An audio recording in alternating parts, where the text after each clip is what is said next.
제목은 우리 지난주에 이어서 한마음으로 기도하는 교회 그 이후 두 번째 설교로 진행하도록 하겠습니다.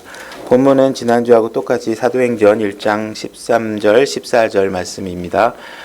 우리가 지난주에 봉독하고 시작했기 때문에 오늘은 말씀 읽는 것은 같이 봉독하는 생략하고 지난주에 말씀드렸던 내용을 잠시 복습 겸 언급하고 그 다음에 말씀을 새롭게 또 진행하도록 하겠습니다.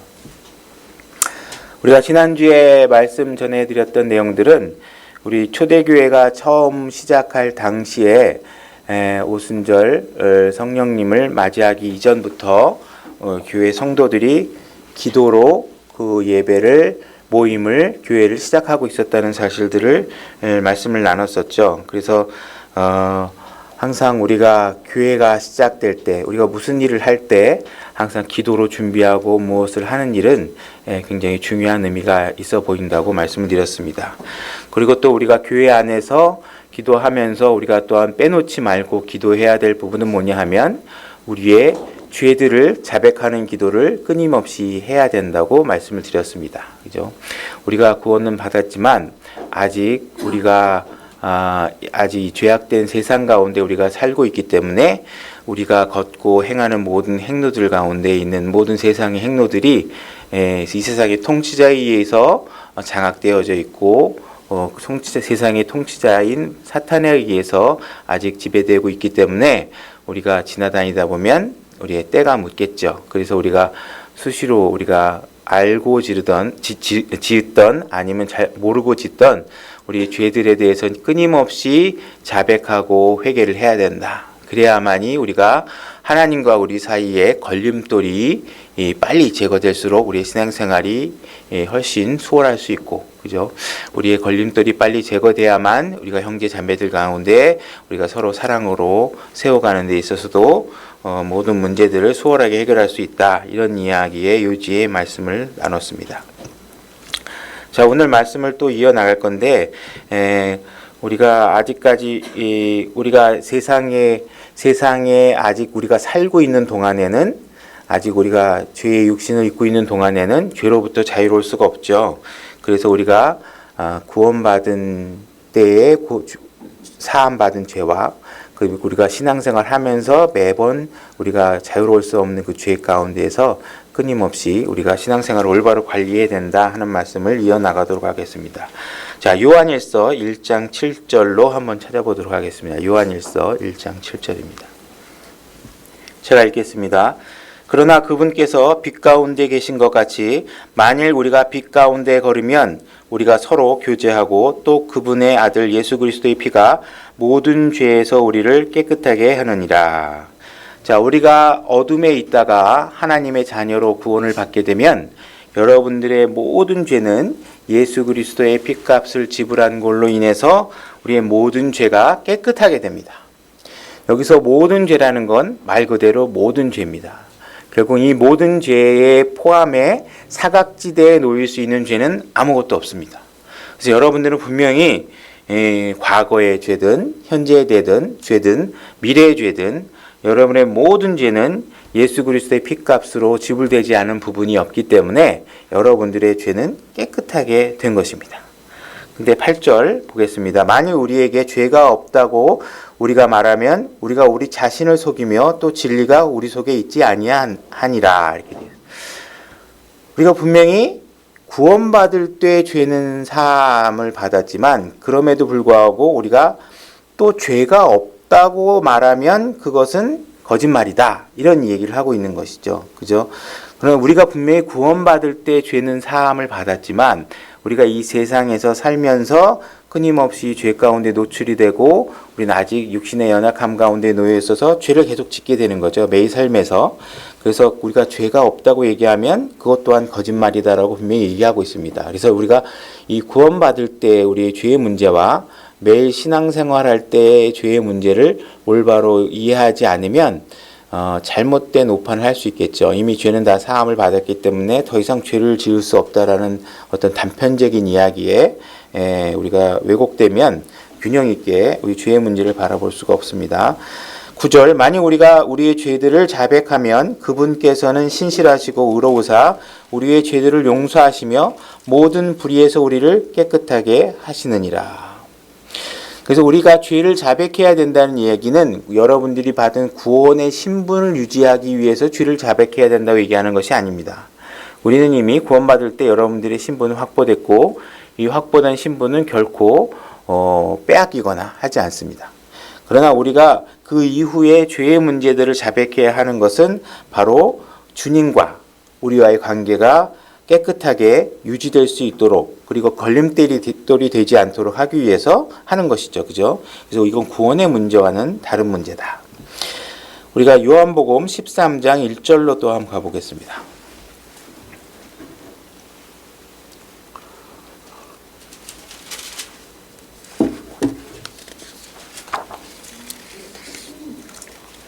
요한복음 13장 1절입니다. 제가 읽겠습니다.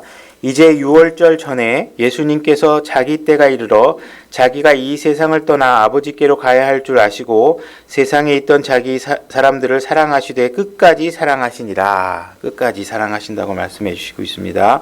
저녁 식사가 끝날 무렵에 이제 마귀가 시몬의 아들 가룟 유다의 마음속에 그분을 배반하여 넘겨주려는 생각을 넣었더라. 예수님께서 아버지께서 모든 것을 자기 손에 맡기신 것과 또 자기가 하나님으로부터 왔다가 하나님께로 갈 것을 아시고 저녁 식사 자리에서 일어나 겉옷을 벗고 수건을 가져다가 몸에 두르시며 그 뒤에 대야에 물을 부어 제자들의 발을 씻으시고 몸에 두른 수건으로 닦기 시작하니라. 자, 예수님께서는 지금 제자들의 발을 닦아주는 장면을 시작하십니다. 그죠? 여러분들이 잘 아시는 세족식이라고도 하고, 그래서 예수님께서 제자들의 발을 씻겨주려고 허리춤을 묶고 겉옷을 벗고 수건을 두르고 이제 발을 씻겨주고 있습니다. 6절 그때 그분께서 시몬 베드로에게 다가가시니 베드로가 그분께 말하되 주여 주께서 내 발을 씻으시나이까 하매 예수님께서 그에게 대답하여 이르시되 내가 하는 것을 내가 지금은 알지 못하나 이후에는 알리라 하시니 베드로가 그분께 이르되 절대로 주께서 내 발을 씻지 못하시리이다 하매 예수님께서 그에게 응답하시되 내가 너를 씻어주지 아니하면 나와 함께할 몫이 내게 없느니라 하시니라.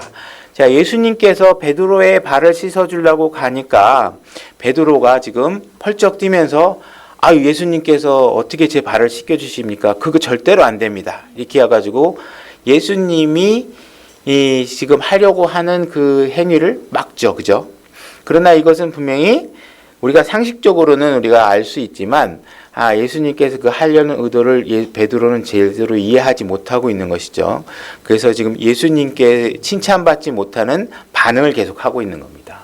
우리가 지난번에 마술사 시몬의 이야기를 하다가 베드로가 시몬에게 그런 성령님을 돈을 주고 살려고 하는 그 시몬에게 꾸짖고 있었는데 그 베드로도 이와 같이 이 과거를 돌아보면 예수님 앞에 칭찬받지 못하는 반응을 많이 보이고 있는 것이죠.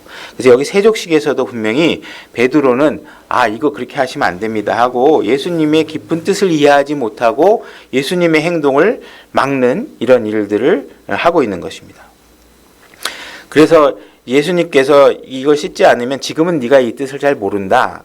그러나 나중엔 알게 될 것이니까 내가 하는 걸 그냥 놔둬라. 그렇게 하지 않으면 나와 함께할 몫이 내게 없느니라 하시니라. 9절 그러니까 시몬 베드로가 그분께 이르되 주여 내 발뿐 아니라 손과 머리도 씻어주옵소서 하매. 자, 이번엔 또 넘쳐서 이제 어차피 발을 씻어 주실 거면 그러면 내가 손과 머리도 씻어달라고 이렇게 요구를 하고 있죠. 그러니까 틀린 답만 지금 자꾸 골라서 지금 대답을 하고 있는 상황이에요. 베드로는 예수님께서 그에게 이르시되 이미 씻긴 자는 모든 것이 깨끗함으로 발밖에 씻을 필요가 없느니라. 너희가 깨끗하나 다는 아니니라 하시니. 자, 그래서 베드로는 지금 예수님이 원하지 않은 반응을 아주 그냥 용감하게 내질러대면서 하는 그런 경향이 있는 거죠. 저 같은 경우는 사실상 개인적으로는 굉장히 부러운 성격 중에 하나입니다. 이렇게 좀 과감하게 이렇게 저질러 가면서 하는 성격을 제가 잘 못하는 편이라 너무 많이 미리 재다가 보면 하던 일도 잘 못하는 경우가 있는데, 하여튼 베드로는 용감한 것 같아요. 적어도 씩씩하고 앞뒤가 이중적이지 않고 속에 숨어놓고 뭐 계산하고 이런 것이 없는 성격인 것 같아요. 어쨌든 예수님이 원하지 않은 반응을 이렇게 그것 때문에 자충우돌하고 얘기를 하고 있죠. 그래서 예수님께서 분명히 이것을 네가 지금은 뜻은 모르지만 예수님께서 보여주고자 하는 뜻은 뭐냐 하면 이미 네가 구원은 받았다. 그러나 이 세상의 행로를 네가 복음을 전하기 위해서 다니다 보면 발에 먼지도 묻고 때도 타고, 그죠? 때로는 우리가 욕심이 약해서 죄를 지을 수 있기 때문에 발을 깨끗하게 하는 부분은 끊임없이 해야 된다 하는 부분을 우리에게 보여주고 계시는 것입니다. 그래서 우리가 신앙생활을 하는 여정이 시작된다 그래서 죄와 무관한 것이 아니라는 것이죠. 그래서 우리가 이 자지자랗게 우리가 예수님을 거부하는 죄는 하지 않겠지만 우리가 하면서 의도치 않게 나도 모르게 두려움 가운데서 저지르는 죄들에 관해서 우리가 끊임없이 이렇게 고백하고 자백하고 하는 일을 부지런히 해야 된다. 교회 안에서. 그리고 베드로가 시몬에게 그 죄의 자백을 권면했던 것처럼 우리가 어떤 잘못된 것들, 그죠? 교리에 관해서 타협을 한다거나 뭐 이런 것들에 대해서 우리가 단호하게 얘기해, 그렇게 하면 안 되는 것들에 대해서는 우리가 단호하게 얘기해서 꾸짖고 그 죄를 회개하고 하나님의 관계가 회복될 수 있도록 권면하는 일도 교회 안에서 이루어져야 하는 것이죠. 자, 시편 32편 1절로 한번 가보겠습니다.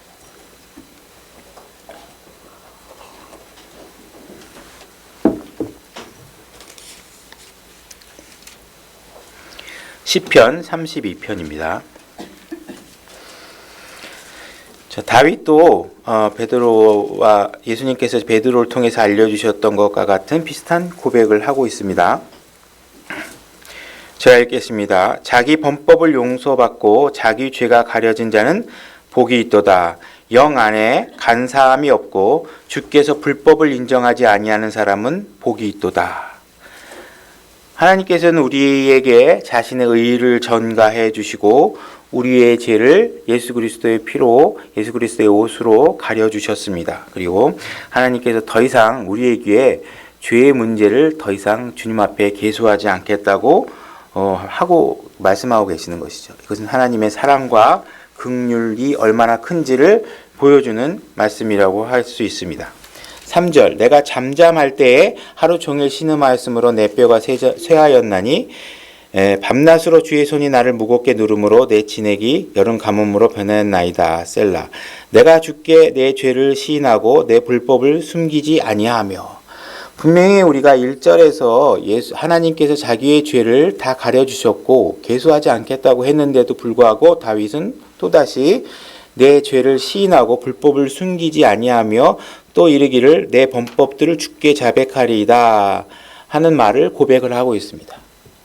그래서 분명히 죄가 우리가 하나님께서 우리의 구원의 문제에 관해서 가려준 죄와 이 세상에서 우리가 주님의 자녀로서의 살면서 짓는 죄에 관해서 우리가 분명히 두 가지가 다 동시에 존재하고 이 부분을 정확하게 인식하고 우리가 구원은 받았지만 우리가 지옥에 가지 않는 죄의 문제들은 해결됐지만 우리가 그리스도인으로서 살면서 끊임없이 짓는 죄들에 관해서는 우리가 부지런히 자백하고 자백하고 고백해야지만 한다는 이야기를 지금 시편을 통해서도 다윗의 고백을 통해서도 우리가 알 수 있습니다. 자, 우리가 이제 다시 사도행전 10장으로 가보겠습니다. 사도행전 10장. 그래서 우리가 이제 베드로와 시몬의 관계를 통해서 우리가 죄의 문제가 교회 안에서 계속 지적되고 자백하고 끊임없이 기도해야 될 부분이다 하는 내용들을 지금 나눴고요. 사도행전 10장으로 가서 고넬료라는 사람에 관한 이야기를 한번 또 살펴보도록 하겠습니다. 사도행전 10장 1절입니다. 제가 읽겠습니다. 가이사랴에 고넬료라 하는 어떤 사람이 있었는데 그는 이탈리아 부데라 하는 부대의 백부장이더라. 그는 독실한 사람이요 자기의 온 집과 함께 하나님을 두려워하는 사람으로 백성에게 구제물을 많이 주고 항상 하나님께 기도하더라. 낮에 9시쯤 되어 그가 환상 중에 하나님의 천사가 자기에게 들어와 자기에게 이르되 고넬료야 하는 것을 분명히 보매 하나님께서 고넬료야 이렇게 부르는 것을 분명히 봤다는 거죠. 그리고 이 고넬료는 이탈리아 사람이에요. 그러니까는 혈통적으로 이방인에 속하는 사람입니다. 우리가 이후에 이어지는 내용을 보면 알겠지만 이 고넬료는 이방인이고 아직 구원을 받지 않은 사람입니다. 구원을 받지 않은 사람이에요. 그가 4절입니다. 그가 그를 바라보고 두려워하여 이르되 주여 무슨 일이 나이까 하니 그가 그에게 이르되 내 기도와 내 구제가 올라와 하나님 앞에 기억되었은즉 지금 사람들을 욥바로 보내어 베드로라 하는 시몬을 부르라. 지금 고넬료는 이방인이고 구원받지 않은 사람인데 하나님께서 그의 기도를 들으셨다고 되어 있죠. 그죠? 그러니까 우리가 구원받은 사람의 기도만을 하나님께서 들으신다라는 어떤 편협한 기준을 갖고 계셨다면 기록된 말씀을 통해서 우리의 논리를 다시 재조명할 필요가 있겠죠. 그죠? 분명히 하나님께서는 구원받지 않은 사람의 기도도 듣고 계신다 하는 것을 우리가 볼 수 있습니다. 6절 그가 시몬이라 하는 무두장이와 함께 묵고 있는데 그의 집은 바닷가에 있느니라. 내가 마땅히 해야 할 일을 그가 내게 말하여 주리라 하더라. 자, 하나님께서 고넬료라는 한 이방인의 구원받지 않은 사람의 기도를 들으시고 그를 구원하기 위해서 사람을 사용하고 계시는 것을 보게 됩니다. 하나님께서 천사를 직접 보내실 수도 있었겠지만 그렇게 하지 않으십니다. 하나님께서 직접 음성으로 고넬료야 하러 부를 때 몇 마디 더 건져서 내가 어떻게 하면 구원받을 수 있다라고 하나님께서 말해줄 법도 한데 그렇게 하지 않으십니다. 하나님께서는 항상 준비된 한 일꾼을 사용하고 계시는 것을 보게 되는 것이죠. 그죠? 그러니까 교회가 항상 이렇게 준비된 일꾼을 길러내고 같이 이 기도를 통해서 세워나가고 하는 일들이 얼마나 중요한가. 하나님께서는 준비된 일꾼 한 사람의 가치가 얼마나 중요한가를 우리가 볼 수 있는 것이죠. 이 고넬료라 하는 사람의 한 구원의 기도를 듣고 하나님이 그에게 보내줄 일꾼을 찾지 못하신다면 하나님께서는 난감하시겠죠. 물론 그런 상황을 만들지 않으시겠지만 그래서 우리 낮은 마음 침례교회도 저 한 사람이 일하는 것이 아니라 여러 사람들이 젊은 일꾼들이 이 교회를 통해서 길러지고 준비되고 여러 방면에서 사용될 수 있도록 우리가 기도로 우리 기도 세워나가는 교회가 되어야 할 거라고 생각합니다. 그래서 우리가 절대로 사람에게 충성하지 않고 하나님 말씀에 충성하는 일꾼이 준비될 수 있도록 우리가 기도하고 노력해야 되겠죠. 그래서 어쨌든 간에 이 말씀을 통해서 우리가 오늘 지금 이 순간에 여러분들이 만약에 구원받은 사람의 기도에만 하나님이 반응하신다.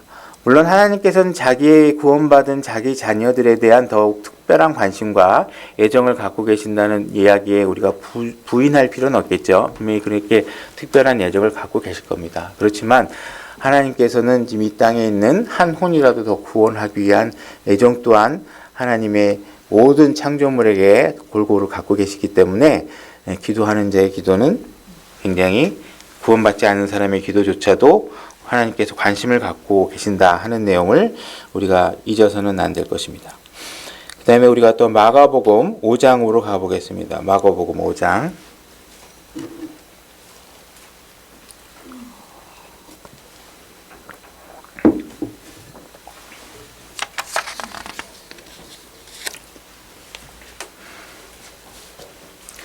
마가복음 5장 1절입니다.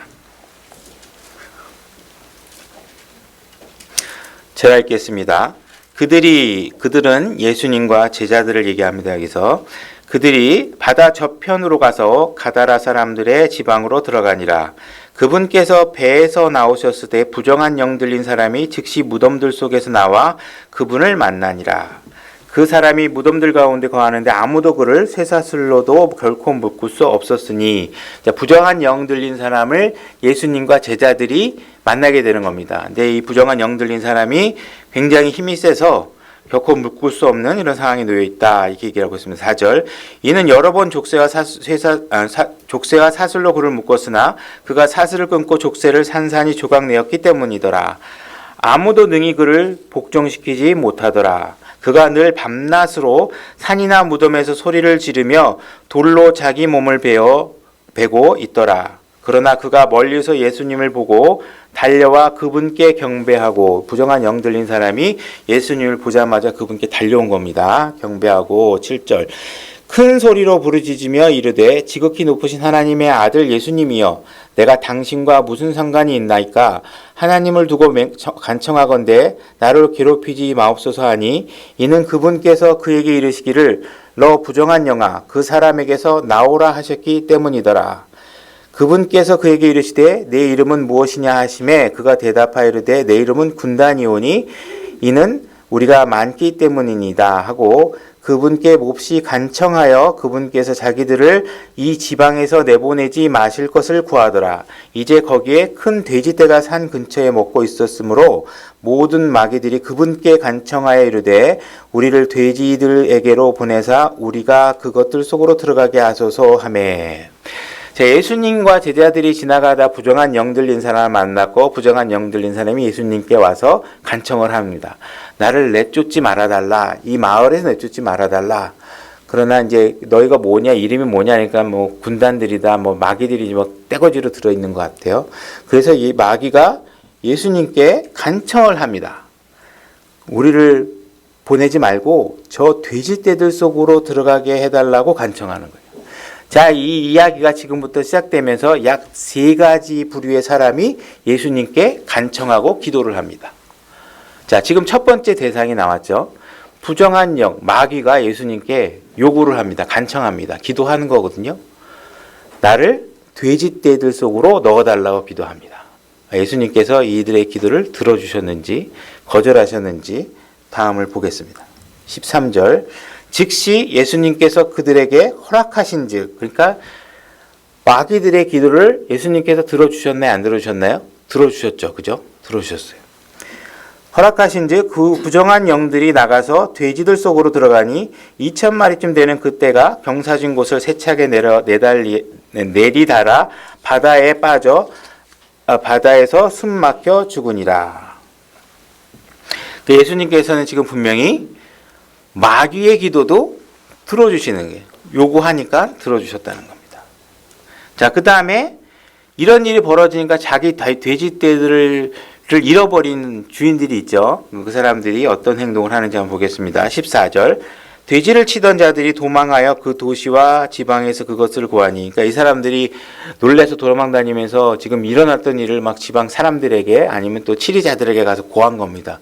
예수라는 사람이 와가지고 우리 돼지떼들을 전부 다 물속에 집어넣어서 죽게 만들었다, 뭐 이런 얘기를 했겠죠. 그래서 예수님께 이르러 마귀 들려 군단을 지녔던 사람이 일어난지 보러 나가서 예수님께 이르러 마귀 들려 군단을 지녔던 사람이 바른 정신으로 옷을 입고 앉은 것을 보고는 두려워하더라. 그것을 본 자들이 마귀 들렸던 자들에게 어떻게 그 일이 일어났는지를 그들에게 고하고 또 돼지들에 관한 일을 고하매 그들이 그분께 자기들의 지역에서 떠나실 것을 간구하기 시작하더라. 자, 이제 그런 상황들을 다 확인하고는 예수님한테 이런 요구를 하는 겁니다. 이 지역에서 떠나 주십시오. 지금 돼지떼들의 주인은 예수님으로부터 어떤 구원을 받거나 어떤 치유를 받거나 한 대상이 아니죠. 이 구원받지 않은 이 사람들이 예수님께 요구를 또 기도를 합니다. 제발 이곳에서 떠나 주십시오. 기도를 하는 거죠. 요구를 하는 거죠.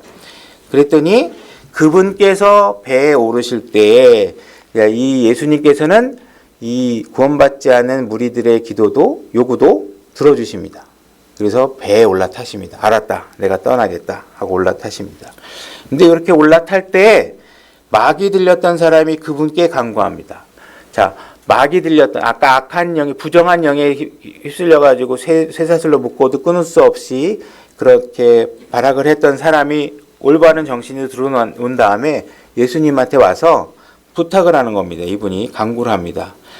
자기가 그분과 함께 있을 것을 구하였으나 예수님, 저도 당신과 함께 있을 수 있게 해주십시오. 당신이 가는 곳에 저도 같이 갈 수 있게 해주십시오. 이렇게 요구를 합니다. 그랬더니 예수님께서 그를 허락하지 아니하시고 그에게 이르시되 집으로 내 친지들에게 돌아가 주께서 너를 위해 얼마나 큰 일을 행하시고 너를 불쌍히 여기셨는지 그들에게 고하라 하시니. 자, 예수님께 간청한 세 부류의 사람이 지금 등장했습니다. 한 부류는 마귀들이고, 한 부류는 구원받지 않은 돼지떼들의 주인들이고, 또 한 사람은 예수님으로부터 악한 영이 들렸던 상황을 치유받고 구원받은 사람이죠. 이 세 부류의 사람 중에 지금 예수님한테 구원받은 사람의 기도는 예수님이 들어주셨나요? 안 들어주셨나요? 안 들어주셨어요. 안 들어주셨죠. 그러나 마귀의 기도와 구원받지 않는 사람의 기도는 예수님께서 들어주셨어요. 그죠? 그러니까 우리가 구원받은 사람의 자녀의 기도에만 하나님께서 응답하시고 들어주신다 하는 것은 우리의 편협한 논리가 될 수 있겠죠. 그죠? 성경은 그렇게 얘기하고 있지 않습니다. 그래서 우리가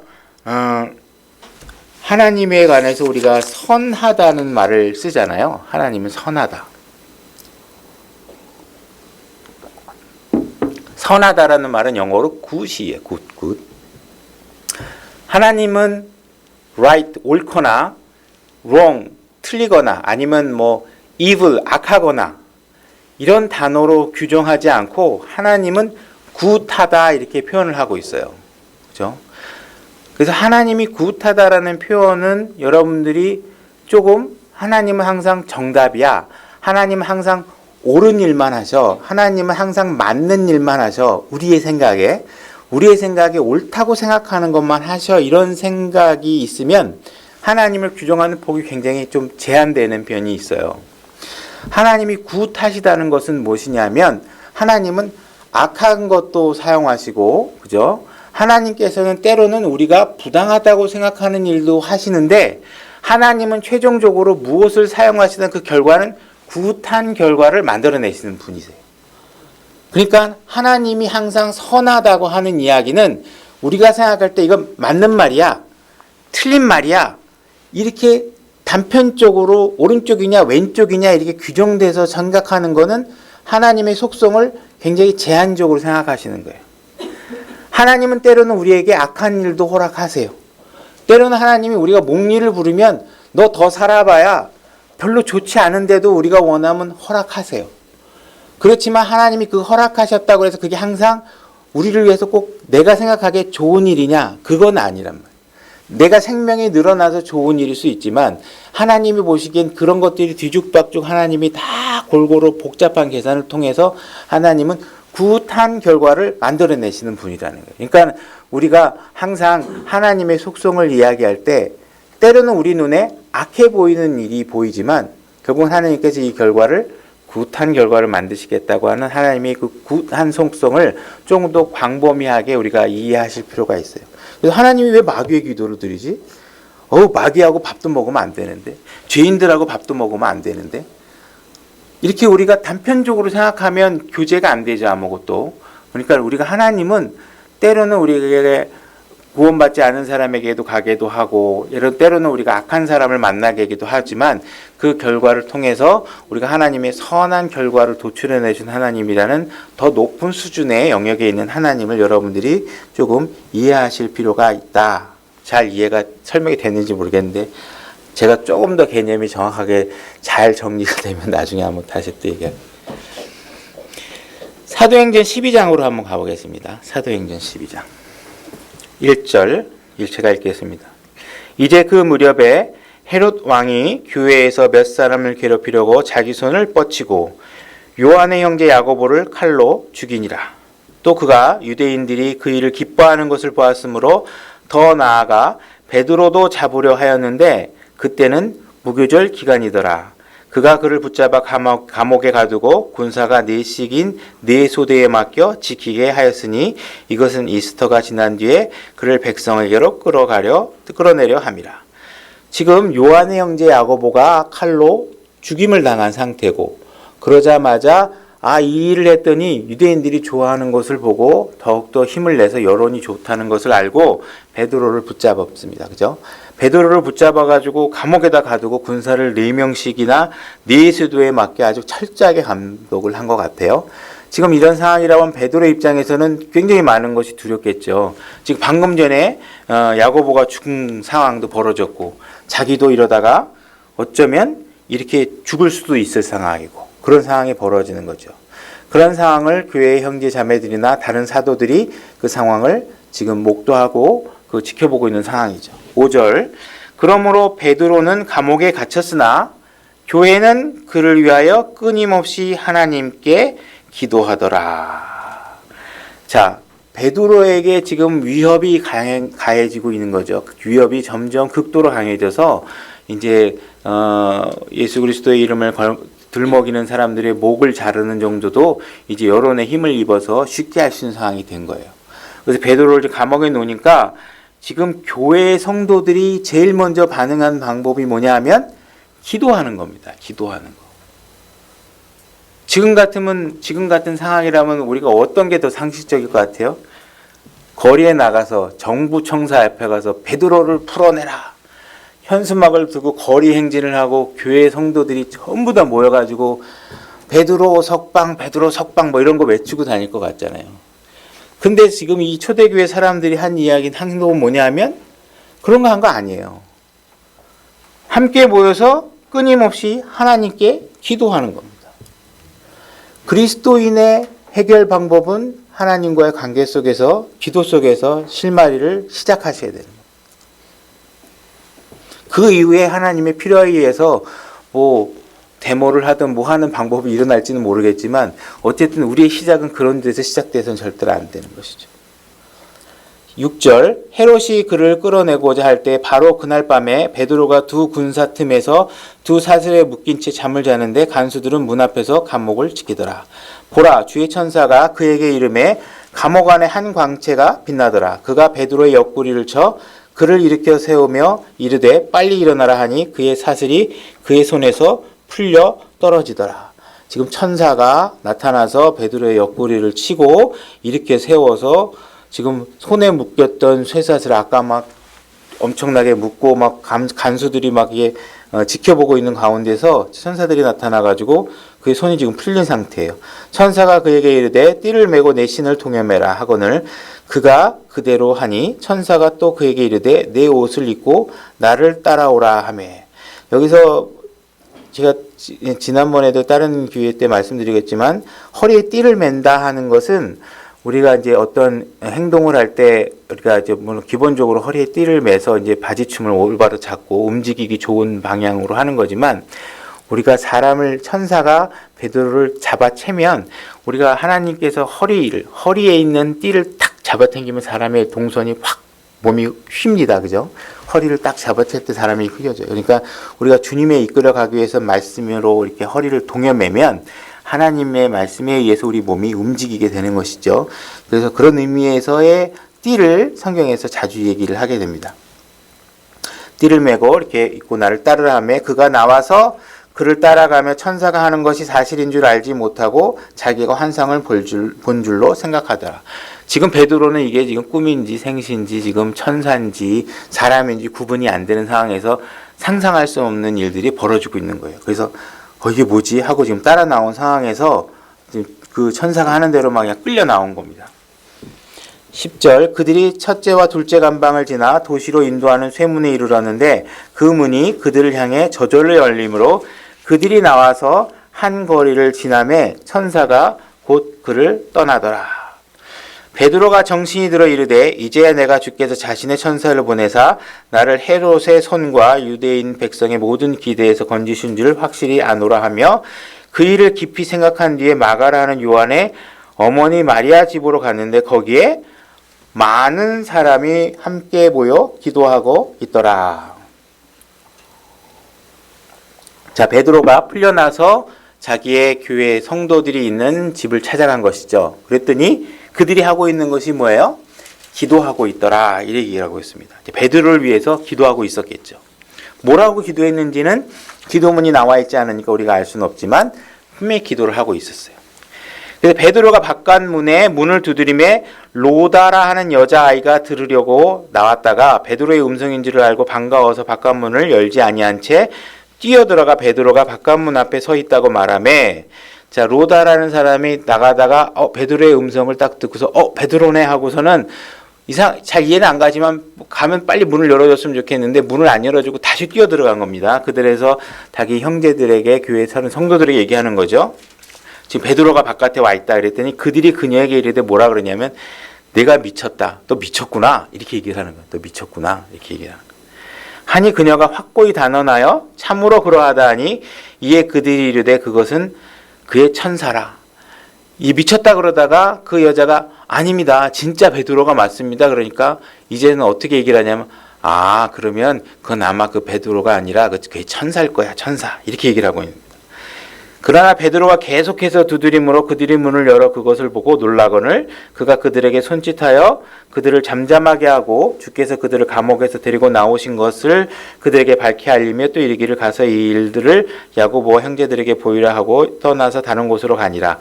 지금 벌어진 상황이 베드로가 와서 막 문을 두드리니까 여자 그 종이 와가지고 여자 성도가 와서 자매가 와서 이렇게 알려주니까 너 미쳤네야? 그러다가 안 되니까 이거 천사 아니야? 막 이렇게 얘기하잖아요. 이 상황을 여러분들이 다시 한번 잘 그려보세요. 베드로가 딱 찾아왔는데 안 믿잖아요, 지금 성도들이. 그죠?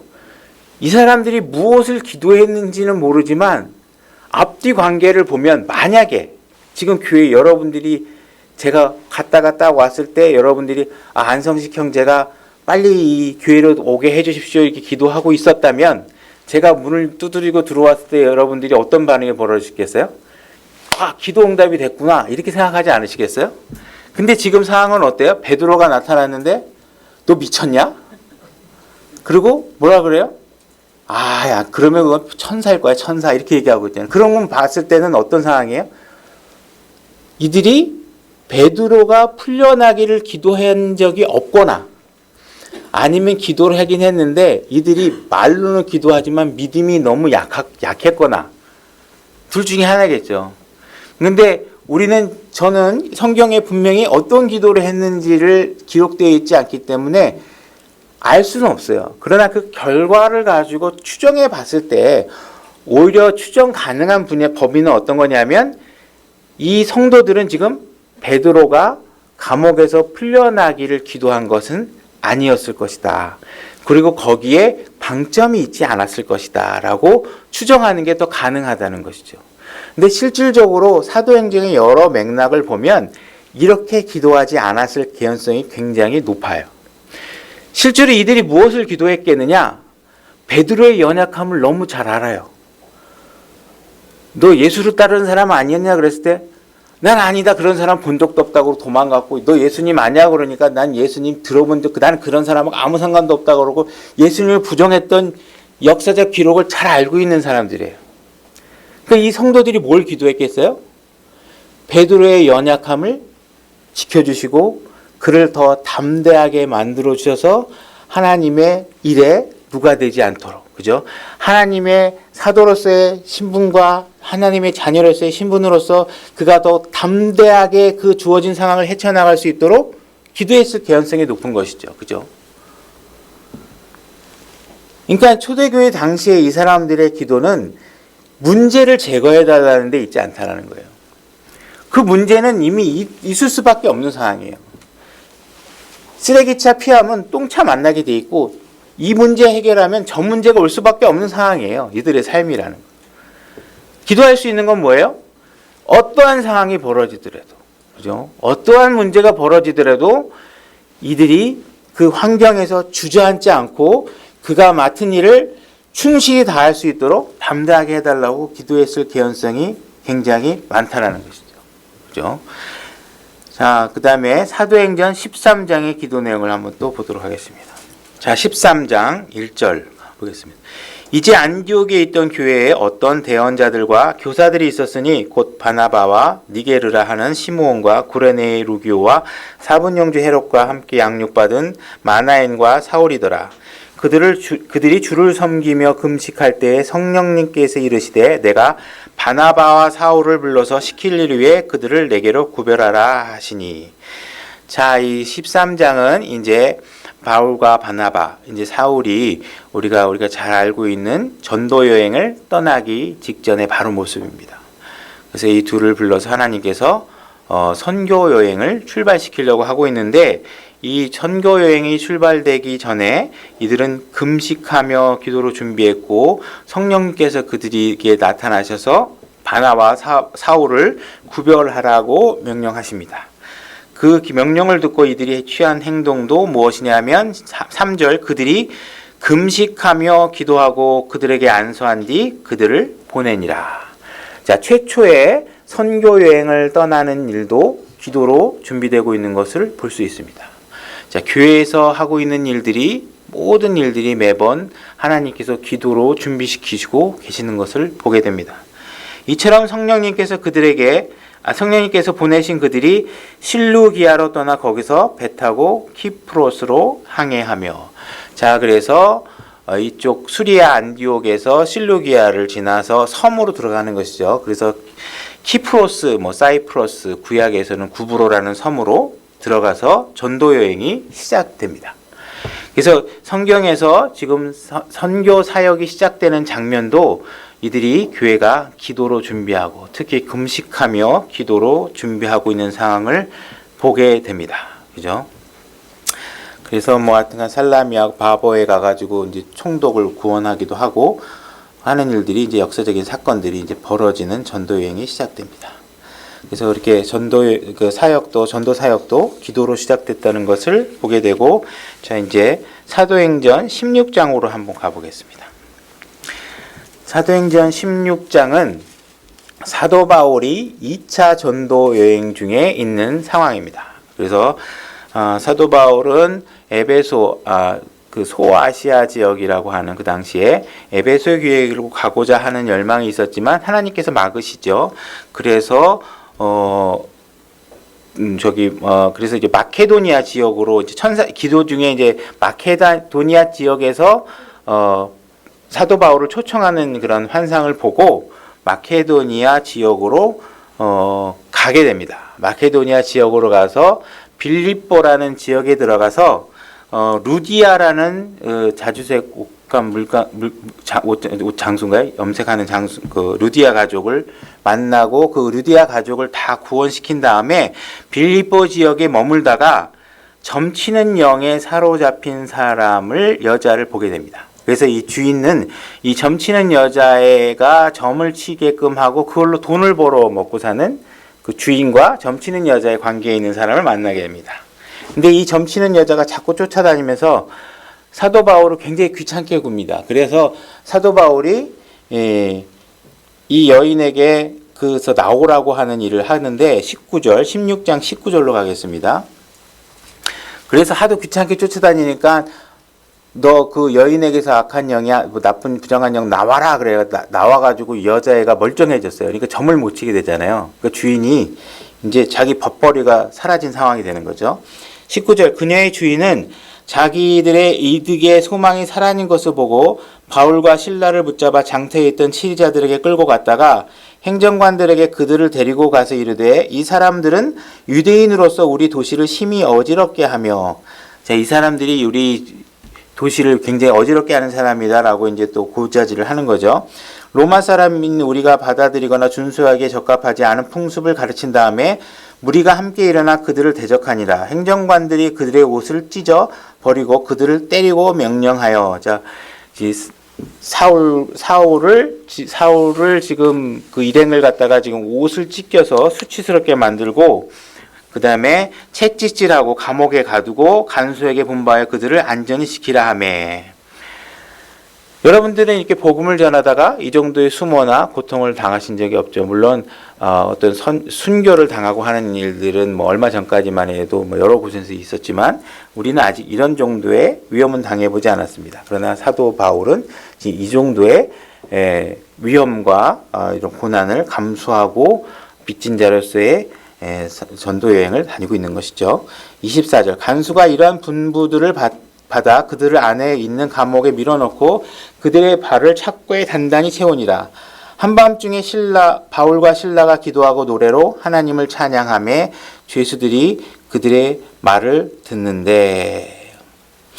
자, 지금 옷을 벗겨서 찢기고 책짓질로 맞고 그 다음에 감옥에 갇히고 했는데 이들이 한 행위는 뭐냐 하면 기도와 노래로 하나님께 찬양을 드리고 있는 것입니다. 하나님께 찬양을 드리고 있는 것이요. 우리 같으면 어떤 반응을 했을까요? 이렇게 찬양이 막 나오고 그럴까요? 하나님 도대체 저에게 왜 이러십니까? 뭐 이런 기도하고 원망하는 기도하고 막 그러잖아요. 그죠? 근데 지금 사도 바울은 그러지 않고 있다는 것이죠. 우리가 하나님께 찬양한다는 건 우리가 그리스도인의 신앙하는 사람으로서 우리가 가져야 될 중요한 성품 중에 하나겠죠. 그죠? 하나님께 찬양하는 것. 그죠? 지금 사도 바울에게는 엄청난 고난과 역경이 있지만 사도 바울에게는 지금 확고한 믿음이 있죠. 무엇이냐면 하나님은 신실하신 분이라는 것. 하나님은 항상 공의로우신 분이라는 것. 그죠? 하나님은 거룩하시고 항상 변함없는 분이시라는 확고한 믿음이 있습니다.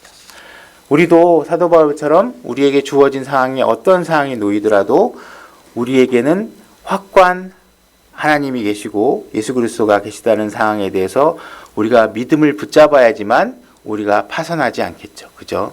우리가 흔들리는 세상이나 거짓된 것들이나 화려한 것들에게 우리의 믿음을 두어서는 안 되는 것입니다. 신실하신 하나님께 우리의 믿음을 두고 우리가 그분의 사랑에서 떨어지지 수 없다는 사실을 확실하게 믿음으로 가져야만 하는 것입니다. 자, 로마서 8장 39절로 잠깐 가보겠습니다. 지금 있는 대로 다시 올 거니까 껴놓고 손가락을 껴놓으시고 로마서 8장 39절로 가보겠습니다.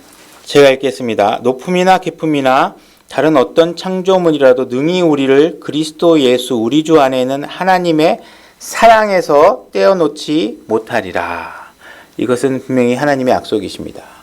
하나님의 진노가 아니고 하나님의 어떠한 다른 성품도 아니고 하나님의 사랑에서 우리를 떼어놓지 않는다. 변함없는 하나님의 존재와 그분이 나와 함께 계신다는 확고한 믿음으로 주어진 상황들을 이겨러 나갈 필요가 있겠죠.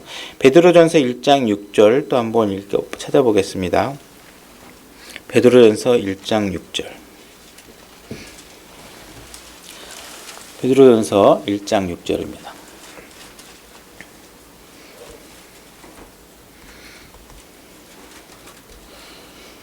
제가 읽겠습니다.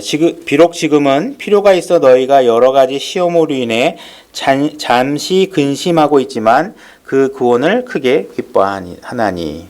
자, 우리에게는 근심이 항상 있을 수밖에 없죠. 그러나 확고한 주님의 우리의 마지막 엔딩이 항상 해피엔딩이고 하나님께서는 모든 일을 그분이 보시기에 합당하고 선한 일로 항상 결론을 내신다는 것을 알고 있기 때문에 우리가 그 구원의 기쁨을 충분히 누릴 수 있다는 것입니다.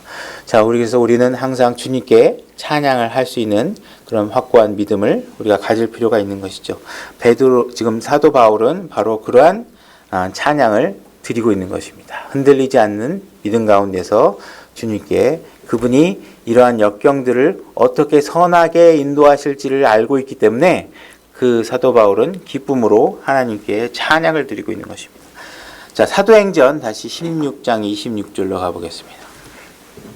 아까 읽던 본문으로 다시 돌아가는 겁니다. 사도행전 16장 26절. 갑자기 큰 지진이 나서 감옥의 기초가 흔들리고 즉시 모든 문이 열리며 모든 사람의 결박이 풀리니라.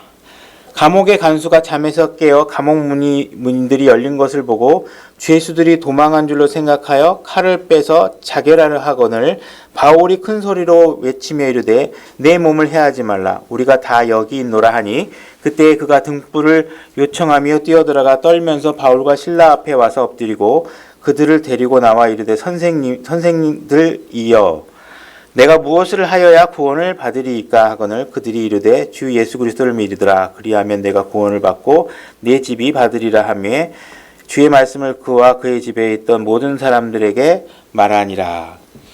자, 지금 사도 바울이 하나님께 기도하고 찬양을 드리고 있습니다. 어떤 기도와 어떠한 간구를 하나님께 드렸는지는 우리는 알 수 없습니다. 그런데 갑자기 지진이 일어나면서 사도 바울에 있던 몸에 묶여있던 모든 쇠사슬이 다 풀려졌습니다. 감옥문도 다 열렸어요. 근데 사도 바울이 도망하지 않았습니다. 그죠? 그러면 우리가 정확히 알 수는 없지만 우리의 상상력을 동원해서 한번 추정해 보면 사도 바울은 분명히 내가 이 감옥에서 탈출할 수 있게 해달라고 기도하고 있던 것 같지가 않습니다. 그죠? 만약에 그런 기도를 했다면 너무 힘듭니다. 하나님, 제가 이 감옥에서 언제까지 있어야 되겠습니까? 주님, 제 이 감옥에서 나갈 수 있게 해주시오. 만약에 기도하는 순간에 갑자기 지진이 일어나면서 감옥 문이 다 열리고 쇠사슬이 내 몸에서 다 풀려나갔으면 어떻게 해요? 할렐루야, 하나님께서 내 기도에 응답해 주셨구나 하고 막 뛰쳐나가야 될 거 아니에요. 근데 안 그랬어요. 사도 바울이 그대로 있었어요. 그렇다면 뭘까요? 우리의 기도 내용이 무엇인지는 알 수 없지만 그 이후에 벌어진 일을 보니까 사도 바울은 그 안에서 찬양을 했고 그 안에 갇힌 모든 죄수들이 그의 찬양과 기도를 들었고, 그죠? 당연히 그걸 지키고 있는 간수들도 들었겠죠. 알 수 없지만 그 결과가 그들을 지켰던 간수와 그의 가족을 구원한 것으로 봐서 우리가 추정할 수 있는 가능성은 뭐냐면 사도 바울은 아마도 그 가운데서도 이 자기 가까이에 있는 죄인들과 간수들이 하나님 앞에 구원받는 기적이 일어나도록 기도하고 있었을 개연성이 훨씬 높은 겁니다. 그죠? 그리스도인들의 기도는 지금 나에게 주어지는 환난과 고난을 치워버리는 데 있지 않다는 것입니다. 그들은 환난과 고난이 있음에도 불구하고 주님께서 우리에게 주신 명령을 수행하기 위해서 끊임없이 기도하고 있다는 것. 그게 뭐예요? 한 혼이라도 더 구원하고, 그죠? 우리가 더 많은 사람들에게 더 의로워지고, 도망갔으면 간수들 목을 자르고 그냥 끝나는 거지. 기회가 없어지잖아요. 그죠? 그런데도 불구하고 지금 이런 상황들이 벌어지는 걸 봤을 때 우리가 사도 바울이 정확하게 어떻게 기도했는지 알 수는 없지만 그 이루어진 결과로 봤을 때 오히려 사도 바울의 관심은 그 감옥에서의 탈옥이 아니라 한혼의 구원에 더 관심이 있지 않았겠느냐 하는 것을 알 수 있는 것이죠. 그죠?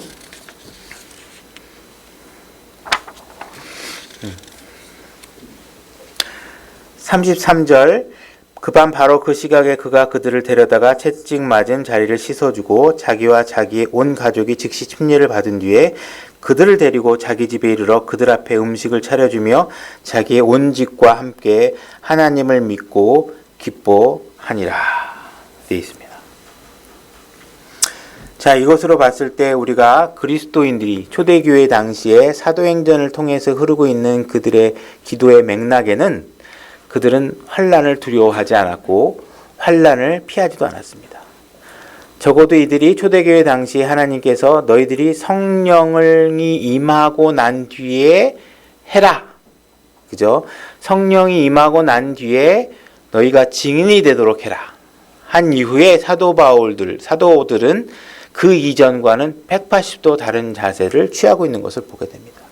그 이전에는 베드로도 그렇고 하나님이 예수 그리스도가 어떤 분인지도 모르고 틀린 대답도 엉망으로 막 하고 했던 사도 베드로 같은 경우에도 성령이 임한 뒤에 그의 모습은 더욱더 담대하게 이루어져 있었고, 성령이 임한 뒤에 일어나고 있는 사도들의 행적들은 환난과 고난을 피하는 것이 아니라 주어진 환난과 고난 가운데서도 하나님의 일들을 담대히 수행해 나가고 있는 것을 보게 됩니다.